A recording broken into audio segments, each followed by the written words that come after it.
Hello everyone, and welcome to this video as part of the Python for Engineers series by Endless Engineering. Today we're going to talk about Python strings. Before we begin though, I want to let you know that we have some concepts that are going to come up in this video that are related to previous videos we've done on lists, tuples, and dictionaries. So please feel free to check those out. And also feel free to check out the code on GitHub in the Jupyter notebooks for those videos. I'll also leave a link in the description below for the GitHub link for this notebook on strings. So today we're going to talk about the definition of a string in Python, why engineers need to learn about strings, and we're going to look at examining and modifying a string variable. We're also going to look at string operations and functionalities. So what is a string? A string in Python, and really in other programming languages, is an array of bytes that represent Unicode characters. And since Python doesn't have a single character data type, a single character is essentially a string of length 1.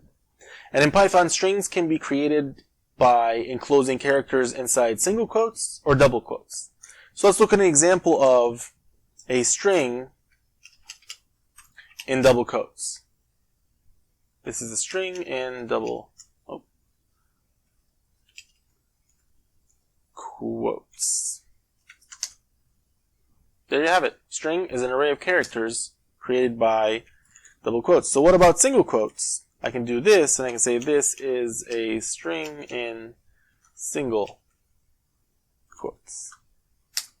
So the other thing to note is that you can use the backslash to escape some characters in a string, specifically to escape single quotes. So if we have a single quote string, so this is a string with single quotes. The quote in the word isn't needs to be escaped. What does that mean? You see how the string was read from the beginning up until the point where we added another single quote, right? Because I want to use an apostrophe in the word isn't, and that's a single quote, and so it ended the string. So in order to avoid that, I put a backslash, and you see now everything is in red. So now we have a string that has isn't in it. So obviously if I used a double quote string, and I said, this isn't does not require escaping. I print this.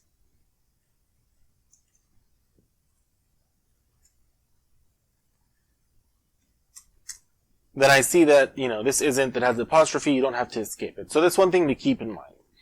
The other thing is that you can use the \n, which is to do a new line, or you can use the triple quotes, and that's when you want to create strings that span multiple lines. So let's look at this. So we say this is a multi-line string for /n. Let's do ... It is continued here. So that's a multi-line string with using the /n or \n, excuse me. So the other way we can do it is we can do print. If you do triple quotes, triple double quotes, basically, you have a multi-line string now. That's how Python interprets it. And you can say this is a multi-line string. And I can hit enter, and that enter now registers as a new line. I can say it is continued here. So that's a new line, a multi-line string using the triple quotes. Right? The other thing is that I've been using string literals here all the time. You can actually put a string inside a variable, right? You can assign a string to a variable. This is going into a variable. And I'm printing that variable, and you can see that now I've stored this string into a variable.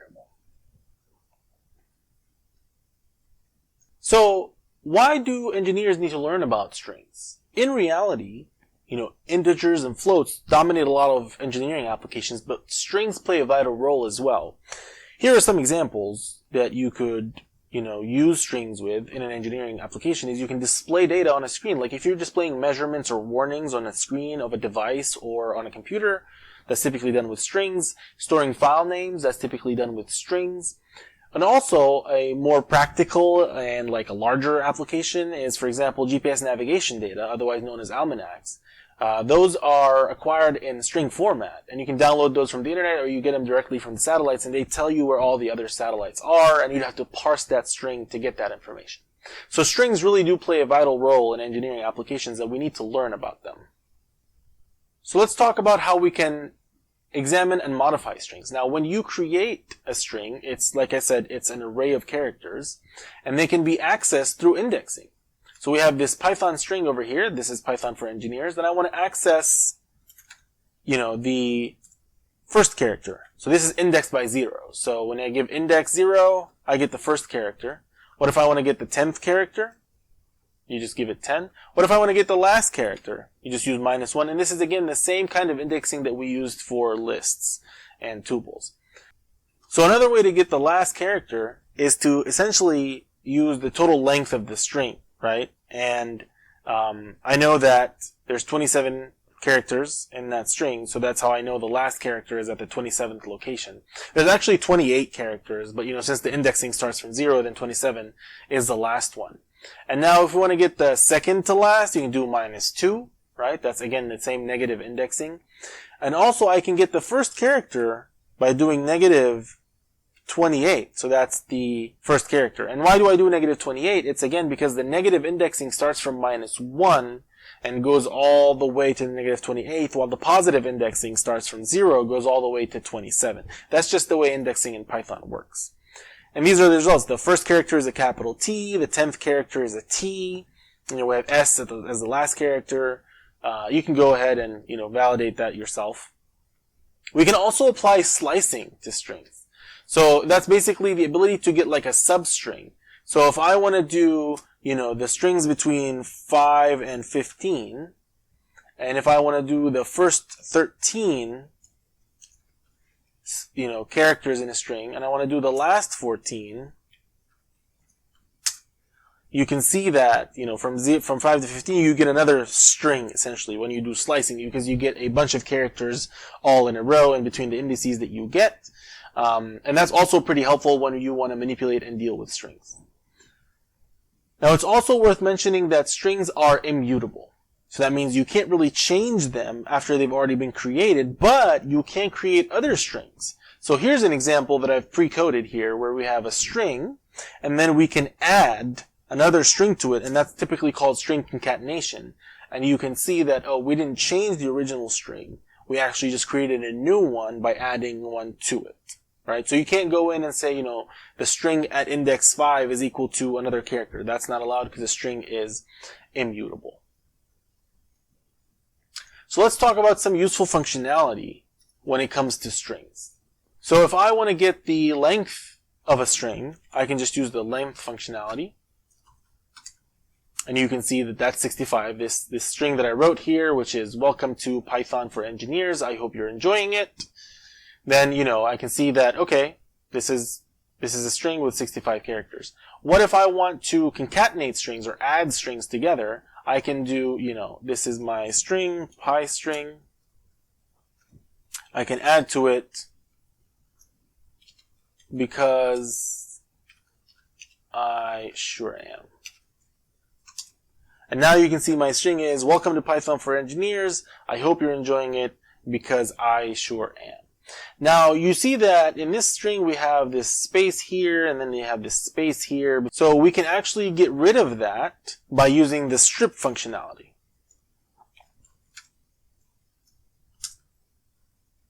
So what this does is it actually gets rid of the spaces before and after the string.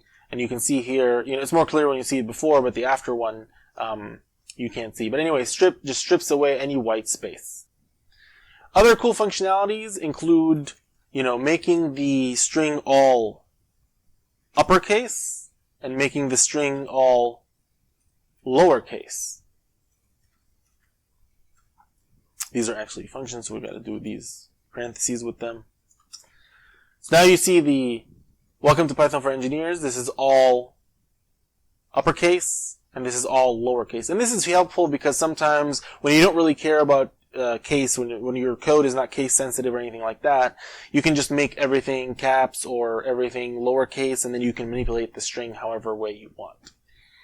The last functionality I want to talk about is being able to split strings. So there's a nice functionality that allows you to split it by words. So if I call split, it's going to split my string into words. It's going to split it by spaces. And I can also specify what character I want to split it by. So in this case, I'm splitting by the exclamation mark, and I can also split it by where the I characters are. So if you see from this result, for the first one, it split all the words separately. It split by the spaces. Then when I said, no, I want you to split by the exclamation point, it did Welcome to Python for Engineers, and then it split it here to I hope you're enjoying it, because the exclamation point was in the middle. And then I said, no, I want you to split by the I's. So it found the first I here, and it split. So now Welcome to Python for Eng, and then Nears, I hope you are enjoying it. So as you can see, the split functionality allows you to split things, and this is typically nice to use when you're dealing, for example, with path. A path to a file or paths to different files. You can split those paths and get file names and things like that, allow you to make your application robust to having long paths or whatever. So with that functionality, this video actually comes to an end. I hope you've enjoyed this introduction to strings video. If you did, hit that thumbs up button. And while you're at it, think about subscribing to the channel. That way you get a notification every time a new Python for Engineers video drops. Thank you for watching.